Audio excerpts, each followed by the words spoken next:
बढ़ा के 4 वर्ष तक इसको मतलब और बढ़ाया जा सकता है, इससे ज्यादा नहीं, मतलब 4 वर्ष में निपटाया। ठीक है, तो केस में हम आप लोगों का जो है एक रिवीजन करा देते हैं, फास्ट हो जाएगा आप लोगों का। चलिए तो देखिए, भ्रष्टाचार निवारण अधिनियम 1988, इसका संख्यान क्रमांक है 49, 9 सितंबर 1988 को ये लागू हुआ है। ठीक है, इसका 31 अक्टूबर 2019 से सभी एक संपूर्ण भारत पर लागू हो गए। ठीक है, 161 से लेकर 165 तक की दोनों धारा विलोपित करके इस भ्रष्टाचार निवारण अधिनियम को बनाया गया है। कौन सी धारा है जिसमें ऐसा बंद किया गया है? धारा 31 भ्रष्टाचार की बहुत पूछी गई है। इसमें जो है 5 अध्याय 31 धाराएं हैं टोटल। ठीक है, तो इसमें पहला अध्याय में इसका उद्देश्य क्या है? तो रिश्वत और भ्रष्टाचार से संबंधित निवारण विधि को समीक्षा संशोधन करने के लिए अधिनियम बनाया गया है। तो इसमें पहले निर्वाचन आप लोगों ने पढ़ लिया है, डबल ए बताया गया है विहित, और बी में बताया गया लोक कर्तव्य, सी में बताया गया लोक सेवक, और डी में बताया गया अपना सम्यक लाभ। ये जो है सम्यक लाभ के अंतर्गत बताइए, चलिए मोना जी, असम्यक लाभ के अंतर्गत क्या आता और क्या नहीं आता? चलिए सर, असम्यक लाभ 2D में बताया गया है सर, इसमें विधिक पारिश्रम से जो भिन्न है वो आता है सर। और सर इसमें धनी है और धन के रूप में जो है वो उतना तक ही सीमित नहीं है सर। हाँ ठीक है, और विधिक पारिश्रमिक भी जो है केवल वहीं तक सीमित नहीं है कि जहां तक कि केवल संदत किया जाता है, क्योंकि बहुत सारे इनाम वगैरह भी गवर्नमेंट के द्वारा उसको दिए जाते हैं। लेकिन ध्यान करना, असम्यक लाभ से क्या है? विधिक रूप से पारिश्रमिक से भिन्न, वो इसके अंतर्गत असम्यक लाभ के अंतर्गत आए। चलिए आप बताइए सोनाली जी। सर विलोपित धाराएं कहाँ पे बता रहे हो? जो एक्ट में कहाँ दी है विलोपित धाराएं? 31 31 31 31 में। ठीक, 31 में दिया है। चलिए आप बताइए सोनाली जी, धारा 5 अधिकार और प्रक्रिया कर गई है, तो इसमें जो है कौन से मामलों द्वारा इसका विचारण किया जाएगा और कैसे करेगा? डायरेक्ट कर सकता है या कमेंट पे कमेंट करके लेगा? नहीं सर, इसमें भ्रष्टाचार में सुपुर्द किए बिना भी कर सकता है संज्ञान, और वारंट मामले की प्रक्रिया अपनाएगा, और वो मतलब क्षमादान भी मतलब प्रदान कर सकता है। और क्या पढ़ा था उसमें? वो सर वो था जो मतलब वो लोक अभियोग बड़ा समझा जाएगा। धारा 5 में प्रक्रिया विशेष न्यायाधीश की शक्तियां दी हुई हैं। ठीक है, और सर क्या था उसमें? और यही था सर उसमें। और एक और था सर, वो कोई वो धारा थी ना, तो उसमें 475 और एक थी 326 हाँ हाँ हाँ, उसके तहत लागू जो है होगा ऐसे कुछ। इसको हाँ नहीं, हाँ इसको जो है विशेष न्यायाधीश को मजिस्ट्रेट समझा जाएगा, और ऐसे कुछ था। 1944 को जिला न्यायाधीश समझा जाएगा। ये है। चलिए आप बताइए मोना जी, संसद विचारण करने की शक्ति। अच्छा तो पढ़ना धारा था। हाँ हाँ हाँ ठीक है ठीक है, चलिए पढ़ते हैं। कहाँ तक हो गया था? 5 ही तक हुआ था ना अभी अपना? जी सर। ठीक है, चलिए 6 से आगे चलते हैं। तो देखिए, संक्षिप्त विचारण करने की शक्ति दी गई है, तो धारा 6 इंपोर्टेंट हो जाती है। संक्षिप्त विचारण करने की शक्ति किस किस के तहत करेगा, इसमें बताया गया है। जिसके विरुद्ध आवश्यक वस्तु अधिनियम 1955 की धारा 12A के उपधारा 1 के अधीन आदेश या उस धारा की उपधारा 2 के खंड का के उल्लंघन का आरोप है, तो इस अधिनियम की धारा 5 अथवा दंड संहिता जो है 1973 की धारा 260 की किसी मतलब सीआरपीसी कुछ भी कह रही हो 260 उसकी, लेकिन यहाँ जो है संक्षिप्त विचारण किया जाएगा। इसका करेगा कौन? करेगा अपना विशेष न्यायाधीश करेगा, और 262 से 265 की दोनों धाराओं को सम्मिलित करते हुए इसमें संक्षिप्त विचारण किया जाएगा। ओके, इसमें सबसे ज्यादा इंपोर्टेंट पूछा जाता है कई बार, जो क्वेश्चन ये बनता है अपना कि इसमें कितना दंडादेश दे सकता है जिसकी कोई अपील नहीं होगी। तो संक्षिप्त विचारण नहीं, वो तो इसमें एक बार रुकना। हाँ हाँ, तो इसमें जो रहता है, इसमें 1 मास और 2000 रुपए, बहुत पूछा हुआ क्वेश्चन है। तो 1 मास और 2000 रुपए तक के जुर्माना जो रहता है उसकी कोई अपील नहीं होती। ये अपना जो दिया हुआ है, ये कहाँ दिया है? सेक्शन 6 के सब क्लॉज 2 में दिया हुआ है। तो ये चीज अपन को याद करना है। और सामान्यता जो रहता है इसमें संचित विचार में कितना दंडादेश पारित कर सकता है, तो 1 वर्ष तक का दंडादेश पारित कर सकता है। ये चीज आपको इसमें याद रखना है बस धारा 6 में। इसके अलावा अपन को कुछ याद करने की आवश्यकता नहीं है। उसके बाद आती है अध्याय 3 बताता है अपराध और शास्तियों के बारे में। बहुत पूछते हैं अध्याय 3 किससे संबंधित है, तो अपराध शास्तियों के बारे में बताया गया है इसमें। तो पहली धारा 7 बताती है कि लोक सेवा के संबंध में वो रिश्वत लेता है तो उसके संबंध में अपराध के बारे में बताया गया। तो उसका पनिशमेंट या कुछ याद नहीं करना, हेडिंग और पनिशमेंट। तो इसकी पनिशमेंट जो होगी वो 3 वर्ष से कम नहीं होगी, 7 वर्ष तक की हो सकेगी और जुर्माने से भी दंडनीय होगा। ठीक है। उसके बाद 7 बताती है लोक सेवा के बारे में। 7 ये बताती है कि भ्रष्ट और विधि पूर्वक साधनों द्वारा निजी प्रभाव का प्रयोग करके किसी लोक सेवा को प्रभावित करके असम्यक लाभ लेना। तो आपने लोक सेवा को प्रभावित करके असम्यक लाभ ले लिया तो वही पनिशमेंट है जो धारा 7 में दी गई है, तो वही पनिशमेंट इसमें दी गई है।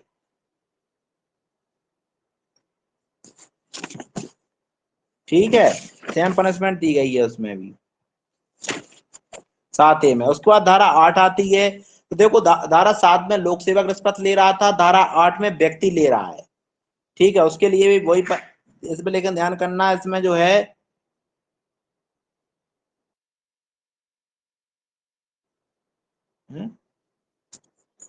हाँ व्यक्ति कर रहा है ना।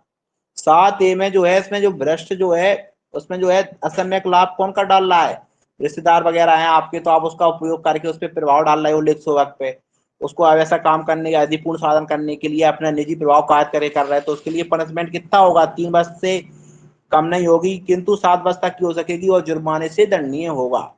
उसके बाद धारा 8 बताती है किसी लोक सेवक को रिश्वत देने से संबंधित अपराध के बारे में बताती है। आप कोई व्यक्ति को लोक सेवक को कोई व्यक्ति रिश्वत दे रहा है तो उसके लिए कितना पनिशमेंट होगा, ध्यान करना है। इसमें जो दिया है 7 वर्ष तक की, कितना दिया है इसमें, एक बार रुकना देख लूं मैं इसमें, 7 वर्ष तक की हो सकेगी या जुर्माने से या दोनों से दंड नहीं किया जाएगा। तो इसमें जो पनिशमेंट थोड़ी सी हटके है तो आप ध्यान करिएगा, इसमें ऑप्शनल है इसमें पनिशमेंट 7 वर्ष या जुर्माने से या दोनों से दंडित किया जाएगा। अभी तक अपन प्लस में पढ़, इसको आप पढ़िएगा।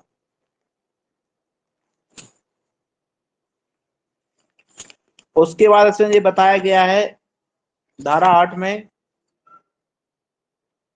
परंतु इस धारा की उपबंध वहां लागू नहीं होंगे जहां कोई व्यक्ति असम्यक लाभ लेने के लिए विवश किया गया है। भाई अब उसको मजबूर किया जाता है तो फिर थोड़ी धारा ये लागू होगी, स्वतंत्रता से दे रहा है वो रिश्वत, लेकिन मजबूर करके किया जाता है तो फिर ये धारा लागू नहीं होगी। तो अपन को ना पनिशमेंट ध्यान रखना है इसमें। और एक दूसरा परंतु पढ़ते हैं इसका, धारा अपना कौन सी का है, धारा अपने 8 का दूसरा परंतु कहता है यह और कि इस प्रकार विवश व्यक्ति असम्यक लाभ लेने की तारीख से 7 दिन की अवधि के भीतर इस मामले की रिपोर्ट विधि प्रवर्तन प्राधिकारी या अन्वेषण अधिकारी को देगा। तो किसको देगा, 7 दिन के भीतर, ये अपने लिए भी इंपॉर्टेंट क्वेश्चन बन जाता है, विधि प्रवर्तन अधिकारी या अन्वेषण अधिकारी को देगा। तीसरा परंतु कहता है परंतु यह और कि जहां इस धारा के अधीन अपराध किसी वाणिज्यिक संगठन द्वारा किया गया है तो ऐसे संगठन किससे, स्वाभाविक सी बात है संगठन की किससे दंडनीय होता है, हमेशा जुर्माने से दंडनीय होगा। ठीक है, इसके अलावा अपन इसको इसमें कुछ नहीं पढ़ेंगे मेरे हिसाब से। ठीक है, इसके बाद सीधा धारा अपन जो है इसमें 9 पढ़ेंगे। धारा 9 कहती है किसी वाणिज्यिक संगठन द्वारा किसी लोक सेवक को रिश्वत देने से संबंधित अपराध के बारे में बताती है। तो ये संगठन किससे दंडनीय होगा, एक जुर्माने से दंडनीय होगा। ठीक है, इसमें ये ध्यान रखना है किससे दंडनीय होगा, एक जुर्माने से दंडनीय होगा। और इसमें एक ही बचाव होगा उसका, क्या बचाव कह सकता है संगठन, ये कह सकता है कि उसने क्या है, उसने मार्गदर्शी सिद्धांत बताए थे, उस प्रक्रिया को अपना के रखा था, तो फिर उसका बचाव हो सकता है, सामान्यतः उसका बचाव नहीं होगा। भैया हमने तो सिद्धांत बना रखते या व्यक्ति ने ऐसा किया तो उसके लिए पर्टिकुलर वो जिम्मेदार है। सामान्यतः संगठन ऐसा अपराध करता है तो किससे दंडनीय होगा, वो जुर्माने से दंडनीय होगा। कौन सी धारा बताती है, 9 बताती है। तो इसमें आप देख लीजिएगा वाणिज्यिक संगठन के अंतर्गत क्या क्या आता है, ये आप पढ़िएगा। चारों पॉइंट दिए गए हैं, तुझे चारों पॉइंट पढ़िएगा। उसमें कारवार भी दिया है, थोड़ा सा कारवार भी पढ़िएगा। ठीक है, अब इसके बाद अपन सीधा इसका पढ़ते हैं। इसमें धारा 4 इंपोर्टेंट हो जाती है। इसमें धारा 9 की सब सेक्शन 4 जो है इसमें इंपोर्टेंट हो जाती है। इसमें जो कहते हैं दंड प्रक्रिया संहिता 1973 अधिसंख्याक क्रमांक 2 सन 1974 में अंतरिक्ष किसी बात के होते हुए भी यह धारा 7 है, धारा 8 इस धारा के अधीन अपराध संज्ञेय होंगे। तो किस किस धारा के तहत अपराध संज्ञेय होंगे? तो धारा 7 ए, धारा 8 और अपन जो धारा पढ़ रहे हैं वो 9 है। यानी कि 3 धाराओं के तहत बताया गया अपराध कैसे होंगे? संज्ञेय होंगे। तो ये चीज अपन को याद करके चलना है। ठीक है, इसके अलावा अपन को कुछ याद नहीं करना है धारा में, बस इतना ही पढ़ना है। उसके बाद आती है धारा 10 पे। धारा 10 बताती है वाणिज्यिक संगठन के बाहर व्यक्ति का अपराध का दोषी होना। तो भैया उसके अलावा वो तो संगठन हो रहा था तो वो जुर्माने से अब व्यक्ति आ जाते हैं, उसके जो ऑथराइज है, निदेशक हैं, प्रबंधक है, सचिव या अन्य अधिकारी है, वो इसके लिए जिम्मेदार पाए जाते हैं। तो उसके लिए उन्हें दंडित किया जाएगा। बाहर है उसके लिए संगठन की, तो क्या पनिशमेंट मिलेगा इनको? इनका भी पनिशमेंट याद करना है, 3 वर्ष से कम नहीं होगा, 7 वर्ष तक की हो सकेगी और जुर्माने। अभी तक अपन पनिशमेंट पढ़ के आए हैं तो उसमें धारा 8 का ही पनिशमेंट अपन ने अलग पढ़ा है, उसमें ही केवल 7 वर्ष या जुर्माने से या दोनों से पढ़ा हुआ, तो वो ही अलग पनिशमेंट है, बाकी अपन कॉमन पढ़ते आ रहे हैं। फिर आता है धारा 11 का पनिशमेंट। धारा 11 भी अपन को हेडिंग याद करना है कि इसमें क्या दिया है। लोक सेवक जो ऐसे सेवक द्वारा की गई प्रक्रियाओं के कारोबार में संपृक्त व्यक्ति से प्रतिफल के किए बिना असम्यक लाभ अभिप्राप्त करता है। ठीक है, बिना उसके आप पैसा दिए उससे लाभ प्राप्त कर रहे हो, लोक सेवक कर रहा है ऐसा। और अभी अपन ने पढ़ा था, कौन सी धारा में पढ़ा था बताइए सोनाली, जिसमें व्यक्ति असम्यक शब्द डाल रहा था लोक सेवक पर?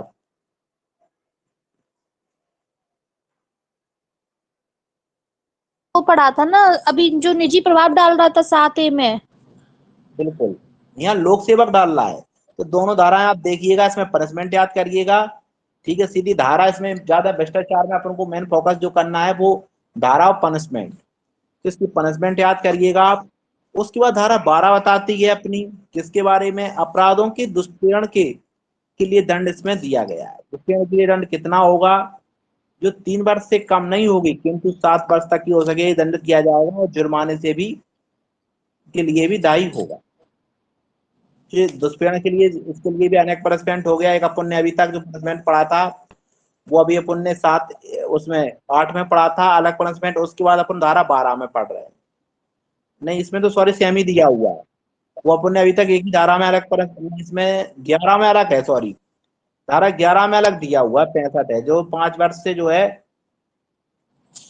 तक की हो सकेगी और 6 माह से कम नहीं होगी, और 5 वर्ष तक की हो सकेगी और जुर्माने से भी दंडनीय हो। तो अब तक अपन ने 2 धाराओं में पनिशमेंट अलग पढ़ लिया। कौन कौन सी में? तो एक तो अपन ने पढ़ा 8 में, दूसरा अपन ने पढ़ा 11 में, बाकी सब में अभी तक आगे धारा 12 में भी वही दिया हुआ। उसके बाद धारा 13 बताती है, तो पढ़िए मिसकंडक्ट के बारे में। तो इसके दोनों खंड अपन को याद करना है, कई बार पूछे जाते हैं, आगे धाराएं में भी बताया गया है मिसकंडक्ट के बारे में, तो उसमें बताया गया। तो देखिए इसको थोड़ा सा पढ़ लेते हैं।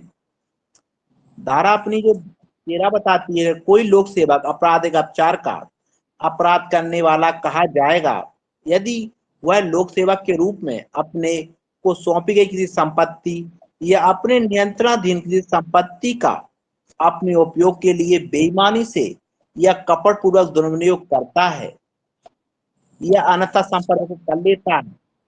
तो ऐसा ऐसा ऐसा करने की दशा में क्या माना जाएगा?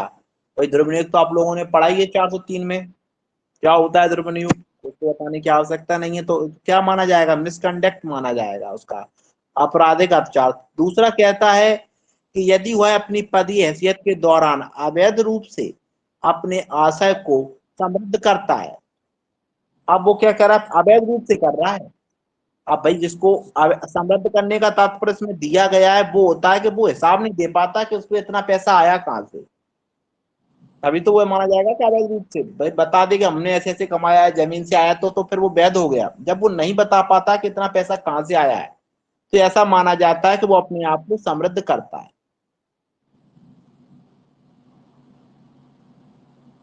आय के स्रोत से अभिप्रेत है विधिपूर्ण स्रोत। से प्राप्त अभिपेद है, तो ध्यान करिएगा इसका। ठीक है, तो विनय जी करप्शन पढ़ा रहे हैं, भ्रष्टाचार निवारण अधिनियम 1988, तो उसकी धारा अपन पढ़ा रहे हैं 13।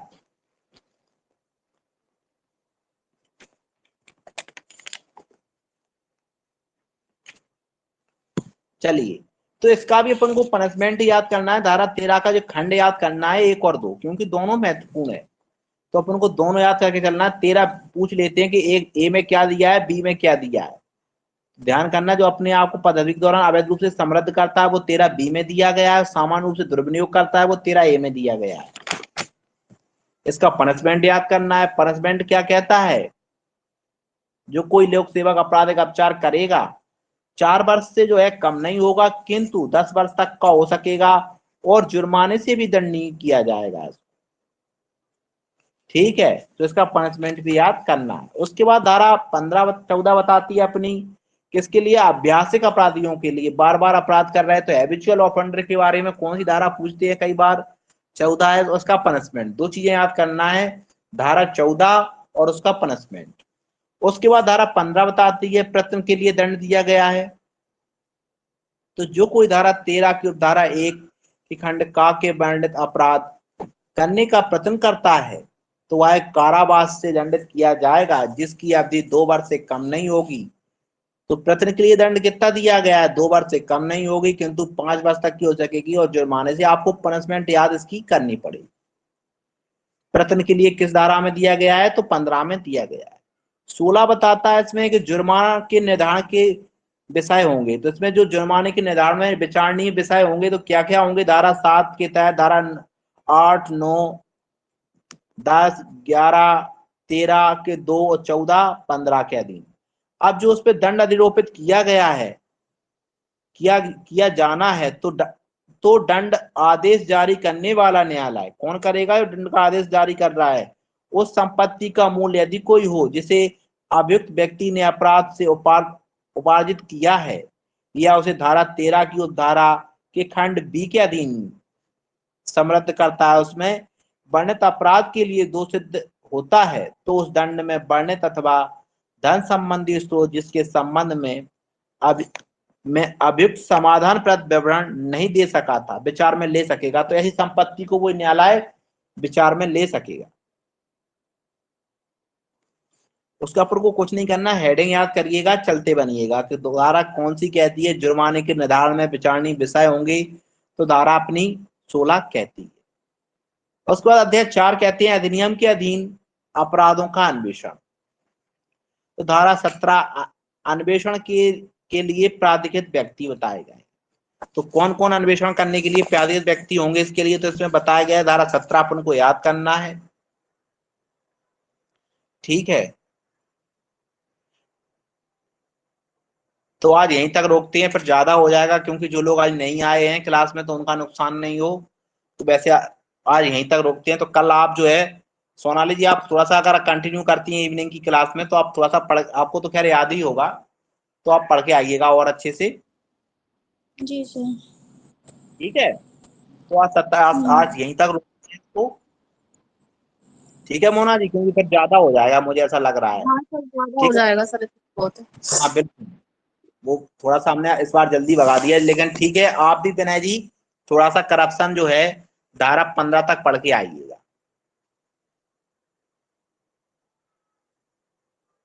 बताइए, और किसी को कुछ पूछना हो तो पूछ लीजिए।